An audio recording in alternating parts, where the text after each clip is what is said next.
steadily it rises. Public preference for Lincoln Continental as the symbol for today's luxury motoring.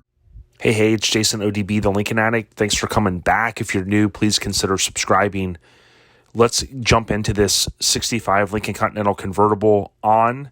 As you can see here in the top left corner, bring a trailer. I want to give a huge shout out to Tom, my good friend Tom Bennett, for sending me this one.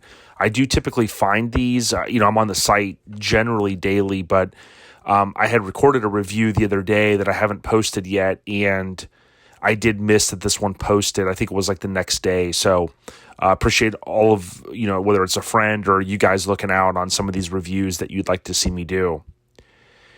This is a disclaimer and a reminder that I do my best to do these reviews kind of as a public service announcement. I'm not in it to, at all cause any grief amongst the sellers.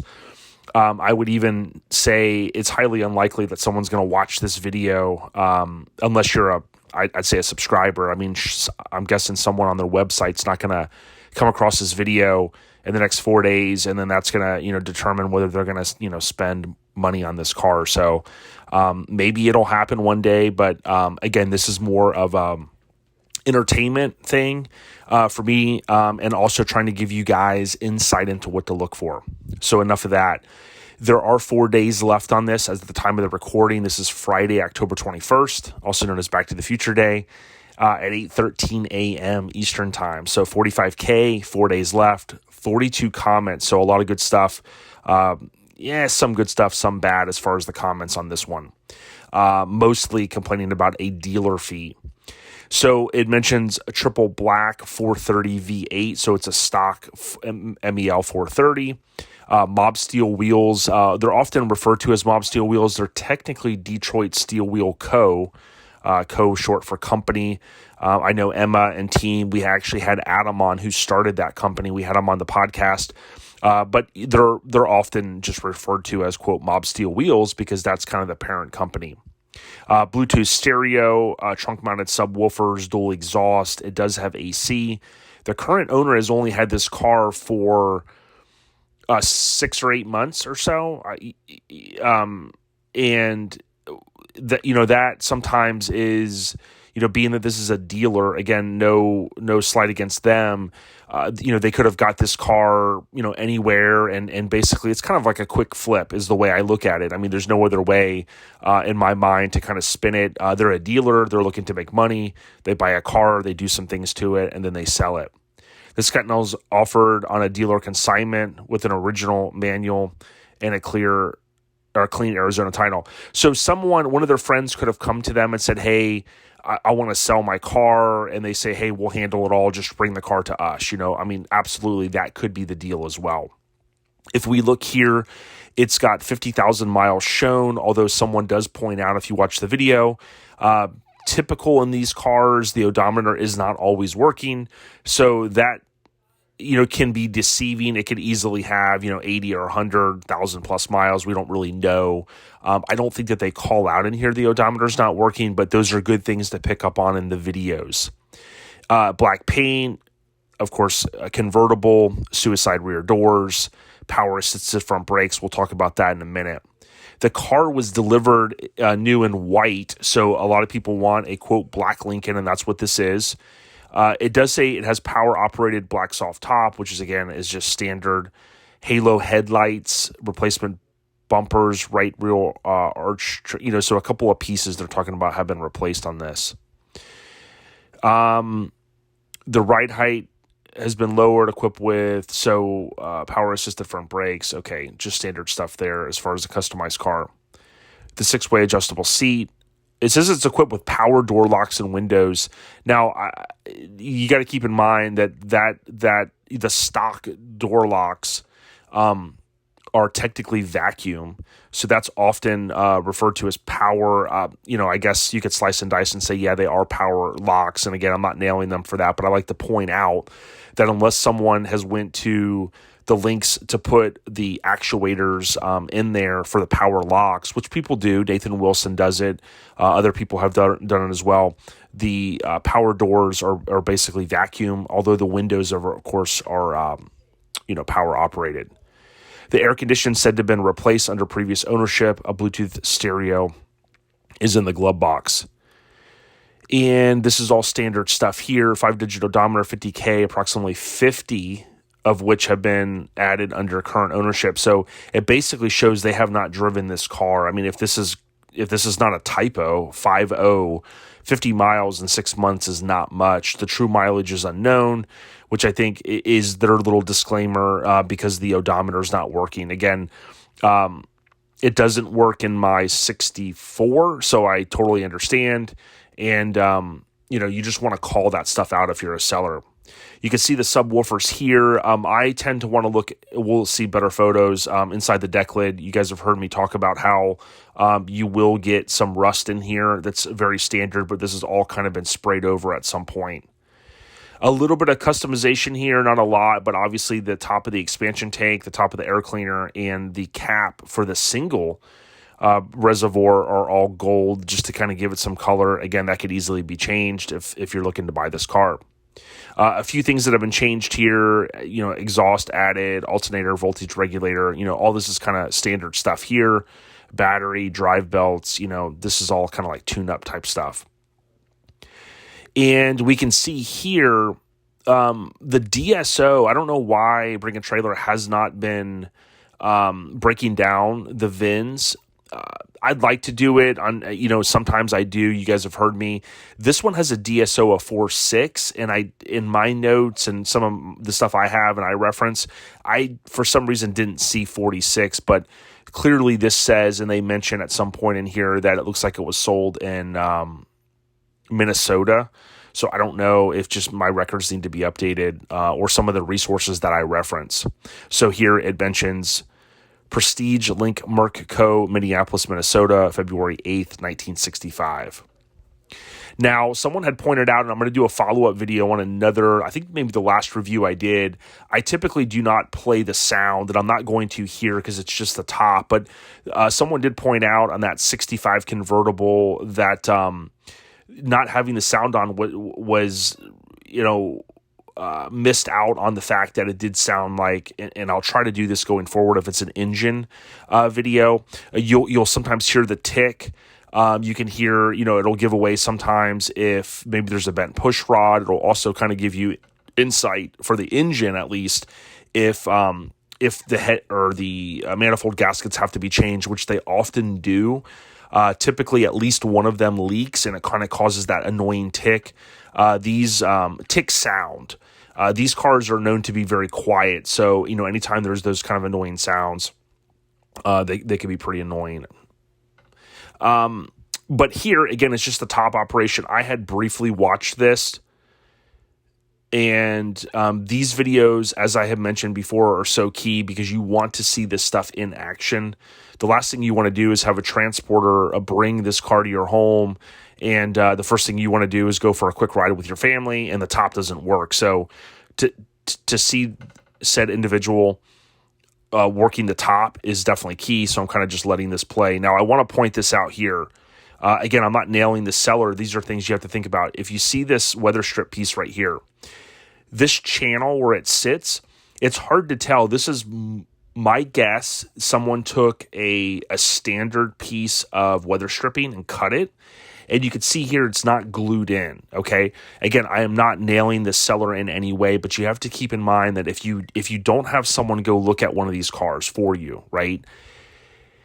And these cars get delivered, whether it's an auction car or it's from a dealer or it could be from a personal seller, you're often going to have things that you just don't always pick up on in a video. And it's going to be, it's going to be possibly annoying to you, or you're going to have to say, well, wow, I didn't even realize that, if this piece wasn't hanging here, we probably wouldn't be talking about it. We would just assume it's new weather stripping. Well, I've said before, I love steel rubber, STEELE rubber.com. They're the best in the business. But if you go look at buying all that stuff, let's say said person only puts in, they go and they buy just a roll of weather strip and they cut it and they just jam it in here and you get it. And well, if it's not sealed well, that's not good for these Lincoln, especially the convertibles. So you're then going to have to go to steel rubber and buy a trunk kit, right? then you're going to have to spend some time and install it. So again, it's not a slight against a seller, but it's something for the buyer to be aware, because again, you could easily get this car if you spend 50, 60, 70 grand and you go, man, this thing is not really dialed in. So sometimes people look at $100,000 car or $120,000 car and say they're out of their mind.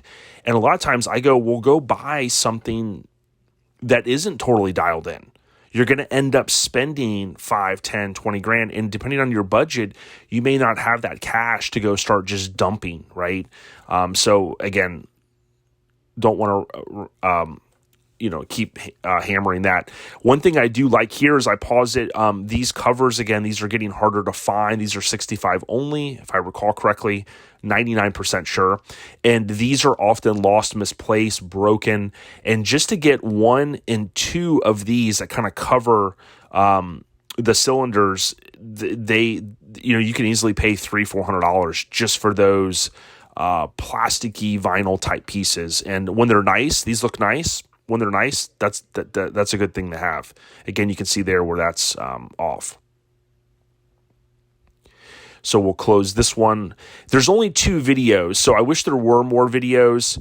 Here you can see the guy driving. One thing that they do not point out, which really they should, is this does have tilt column. My research said in about 10% of the cars in 64, I've covered this in the past, had tilt column. It's very rare. First started in 64. 65 was the same. Because of the fire with the Lincoln records, we don't know exactly, but if 64 had about 10% of the cars, we could say, I'm sure, 65, 10, 12, maybe 13% of the cars had this. And that's, of course, the sedan and convertible.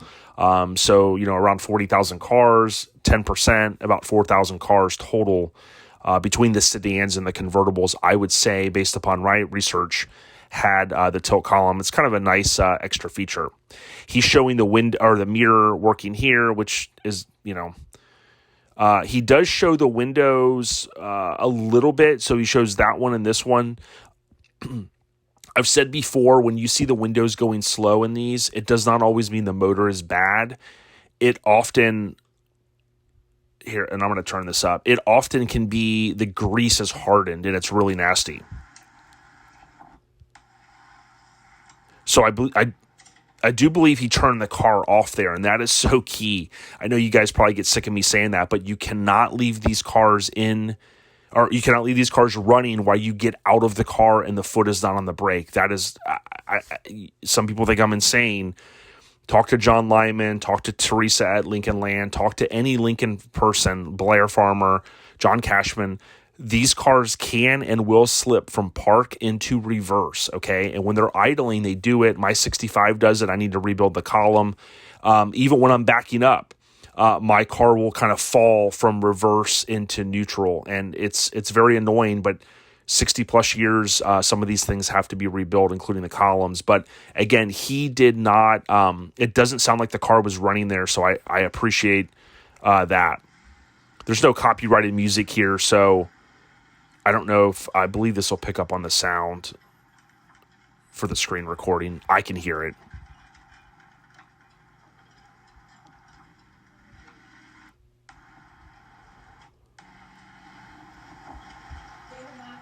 So now someone does say here there's a little bit of play in the steering wheel in the comments, i.e., it's hard to tell that in the video. I mean, these cars just turn effortlessly with that crank-mounted steering pump. So it is kind of hard to say, for someone to watch a video and go, oh, there's a little play in the steering wheel. I would say, listen, you just need to drive it before you can really kind of say that. You can see the speedometer does work. It's not uncommon for the speedometer to work and the odometer not to work.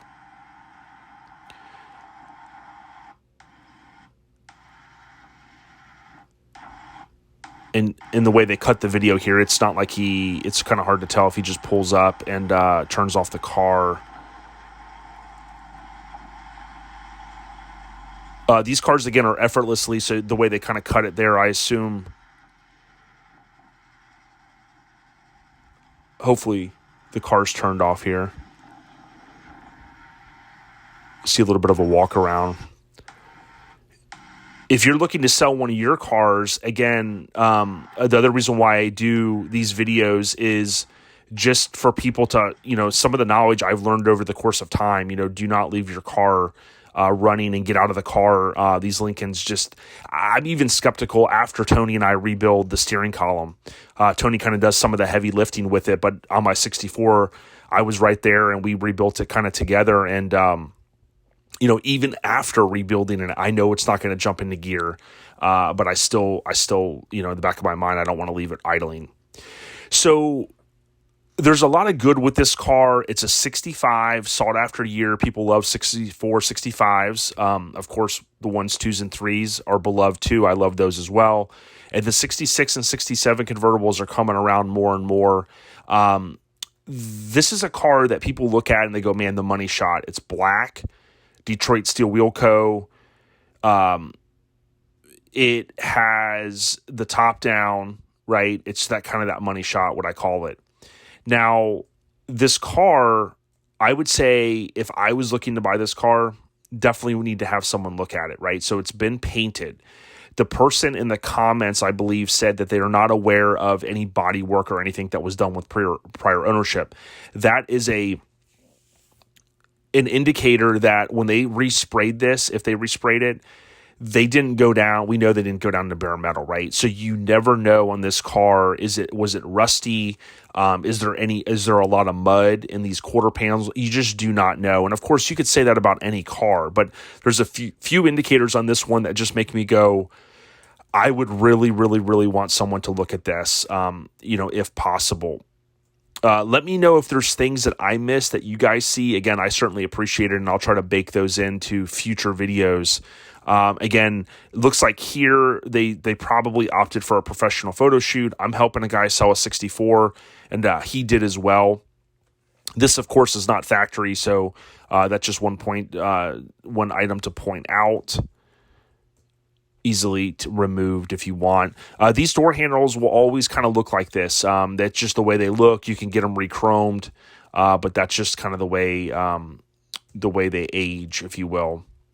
Again, looking at this car from the outside, I mean, it's, it looks like a stunner. It's one that, is probably going to bring some money because it's 65, it's a vert, and it's black, and it has wheels that a lot of people like. Certainly someone did ask, are the factory wheels available? I know someone's going to probably want to buy this car and not want to leave the Detroits on there. We could see the interior's been redone at some point. It looks like they do have custom kick panels. And again, very nice kind of different photos. I like seeing these different angles to see what, how everything's looking. And they kind of got a nice backdrop there in the storage. More than likely, that's where their client's car possibly has been stored. We do know it has AC, and we can see the AC vents here. If this was a non-AC car, the vents would not be in this long kind of dash bezel piece. So if you can, leave a comment, leave a thumbs up, and consider subscribing. I really appreciate it. And again, I want people to get their money for their cars. Don't get me wrong. But at the same time, I've seen people get burned a lot on buying cars. Now, here in the glove box, they did mention you can get these. I forget if it's if Lincoln Land has them. There's a couple of places that you can buy these new trunk or glove box liners. Here you can see more than likely they have they added this gauge for I'm assuming the temp. So that's kind of showing you mechanically it does need. It's not like everything's going to work on it. Now, I'm very anxious to see what this car sells for. If it goes for 60 or 70, maybe 75, it kind of really reinforces that if you can get a car that's totally dialed in and it has everything working and every little aspect and it's all detailed, it just reinforces that these cars continue to go up, and you'll see the high-end ones go for 80 or 100 that are totally stock. We haven't seen a lot here just because, as TC from Lincoln Land always says, they always need something. So they get harder to find the super, super nice cars. I love custom cars. I love car audio. You got the box back here with some of the subs in it. So, hey, that's something if you don't like, you can easily take out. We could see a little bit in here, again, when this was resprayed at some point. You're gonna see this. This is just covering the factory kind of, not defect, but, the factory issue that you'll see here with some of the surface rust and whatnot. There is no bar here, so it's really it's paramount. I have a video on my channel that you need to add a bar across this. It's going to cost you $15 to $25. Buy a piece from Home Depot. You cut it to length, I think 31.5 inches, and then you wedge it in here. John Cashman preaches this before he retired, and that was a key kind of defect, because over time these cast pieces, they can kind of fold in a little bit. In 66, Lincoln had fixed that. If you look at a 66 convertible, there's a big, huge bar right here. You can get a round one from Home Depot or a square one. It does not matter, but it fits over this knob, and it kind of pops right in there. It's really easy to install, but that does need to go in there. Here you can see what I'm talking about a little bit better, and Tony and I just talked about this week. People go, well, how do you fix that? Well, if you were doing a high-end paint job, it was, say it's a high-end shop, they would take this deck lid off. There's a couple things you can do. Sometimes they even will take this skin and separate it so they can really get all of that original sealant or whatever it was called removed. I've even heard of people, taking them to get them totally dipped, where it will get all of that stuff out of there. But again, that is not a deal breaker, nor should it be, because all of these cars will do that. Even nice ones. We're in Florida, so there's a lot of moisture, and you'll definitely see that even on nice cars down here. Getting to the engine, again, you see these three pieces that could easily be changed back. You've got a newer AC. I can't think right now. You got the newer AC compressor with the newer service valves. That's for the 134A refrigerant. They changed I think this is the expansion valve. It does have the single reservoir, so that really needs to be updated. I've said that many, many times here. And we do know, if this is all stock, it's not a California car. I want to talk more about this in the future, but on my 65, you've got the little item that goes from here, the hose that goes into the air cleaner. So I'll talk about that in the future. I think that was California only based upon the emissions out there. I like to look at the spark plug wires sometimes, because I've burned through a couple of these. These manifolds get super hot. If you take a little thermostat gun deal and you let these cars get to operating temp, and let's say you turn off the car or someone's foot on the brake, and you shoot that little temp gun at these manifolds, I mean, I've seen over 700 degrees. I mean, they get really hot. Now, that's, of course, in any car, but there's not a lot of ventilation here. They're right up against the apron.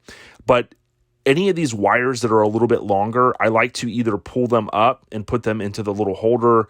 You can even get on eBay for like $15. I put a set on my 64. These little boots, if you will, and they kind of go around here, and they help keep the temp off the plug wire, but they also help protect it, because you don't. If any of these touch this, I mean, they're going to be toast. They're going to be done quick. And you could argue and say, well, they're all going to be pretty close. Absolutely. But again, what you can do is, like where this one's a little tighter, you can just move it up some. And then usually there'll be one up here. Little tip. Something's going on here with the fuel pump. So I assume that they put electric fuel pump. I think if they ever put fuel injected on it, I think it would be important. If I was selling a car, I would take the air cleaner off to show if it has, a Holly kit, a sniper kit, something like that. With this, I didn't put a lot of thought into it. They clearly have this blocked off, so they have to have an electric fuel pump.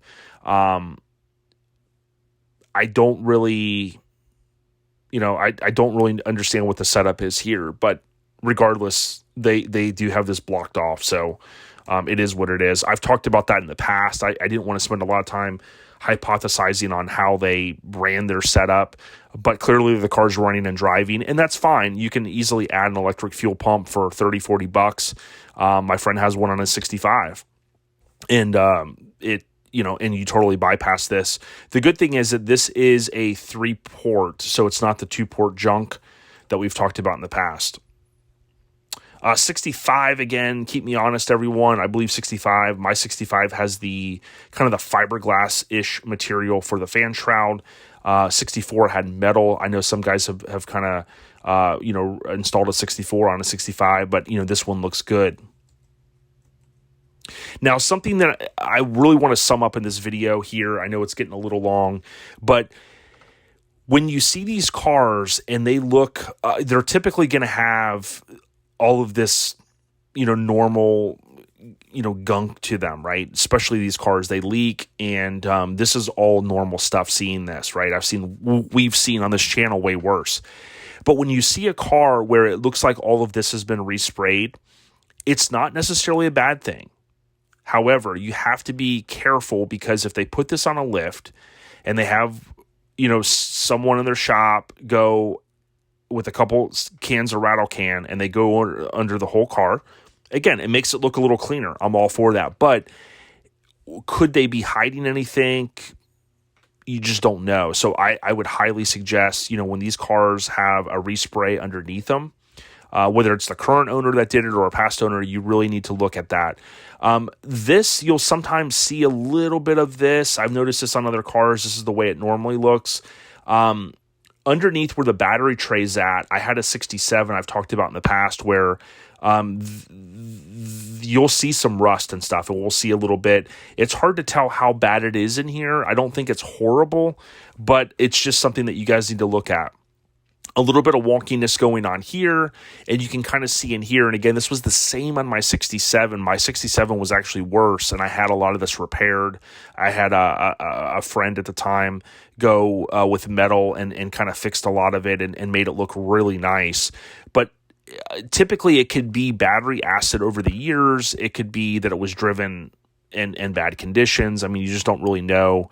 But, for me, if I was looking at this car and I took a screwdriver and I started just kind of seeing, is this all solid, and it was really soft in here, then you would kind of know, like, wow, it does have some rust damage in that area. This here, this is the way it always looks up in this little corner here.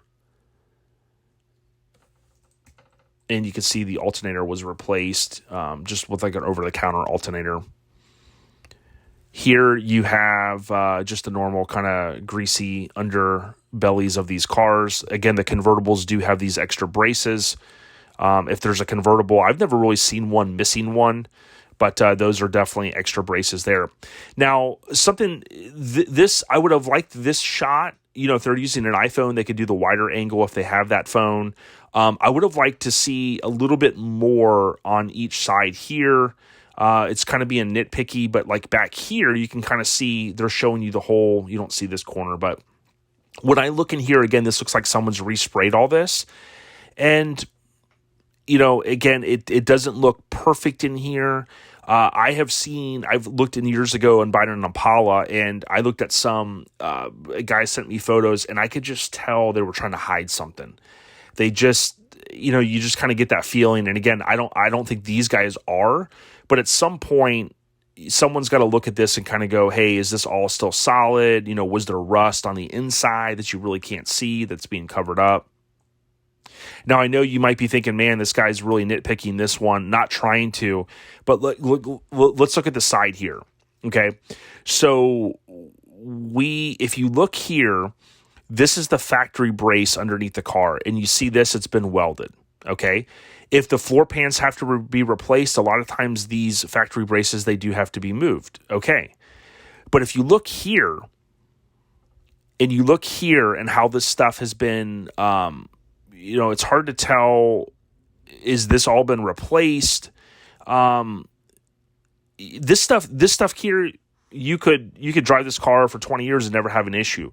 But the reason why I'm telling you is if you feel like you want to get a car that's really kind of untouched, so to speak, this is a car that's had some work done to it.